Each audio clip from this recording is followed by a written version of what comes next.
Janine Gutierrez at Jericho Rosales, confirmed dating. Jericho, may pasa rin kay Paolo Avellino.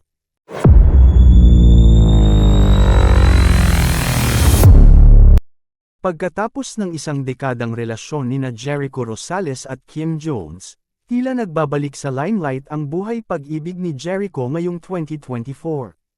Sa mga nagdaang taon, hindi may kakaila ang matibay na pundasyon ng kanilang pagsasama, ngunit noong Setyembre taong 2019, nagpasya silang maghiwalay. Mula nang maganap ang paghihiwalay, si Jericho ay namuhay ng mag-isa sa loob ng 5 taon, at ngayon, tila may bago siyang pag-asa sa larangan ng pag-ibig. Ang balita ukol sa bagong relasyon ni Jericho ay unang lumabas kamakailan lang. Ito ay isang malaking kagalakan sa kanyang mga tagahanga at sa mga sumusubaybay sa kanyang personal na buhay. Ang aktor na si Jericho Rosales ay ipinakilala sa publiko na siya ay kasalukuyang nagdi-date kay Janine Gutierrez, isang kilalang aktres. Hindi lamang ito isang tsismis, kundi isang kumpirmadong balita na mismo mula sa bibig ni Jericho. Ang kanyang pagtanggap at pag-amin sa kanilang relasyon ay tinanggap ng maayos at may pagmamalaki, na nagbigay daan sa mga pag-uusap at pagtalak sa kanyang mga taga-subaybay. Ayon sa mga ulat, nagkaroon ng pagkakataon si Jericho na magbigay ng kanyang opisyal na pahayag nang tanungin siya ng isang interviewer tungkol sa estado ng kanilang relasyon ni Janine. Walang pag-aalinlangan na ipinahayag ng aktor ang kanilang status bilang magkasama. Ang kanyang katapatan at pagiging bukas hinggil sa kanyang personal na buhay ay nagbigay inspirasyon sa maraming tao, at lumabas ito bilang isang positibong aspeto ng kanyang karakter.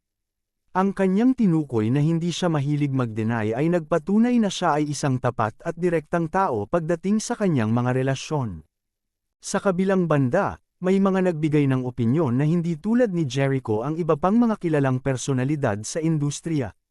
Halimbawa, binanggit nila ang aktor na si Paolo Avellino, na kilala sa kanyang pag-iwas na magbigay ng malinaw na impormasyon tungkol sa kanyang mga relasyon.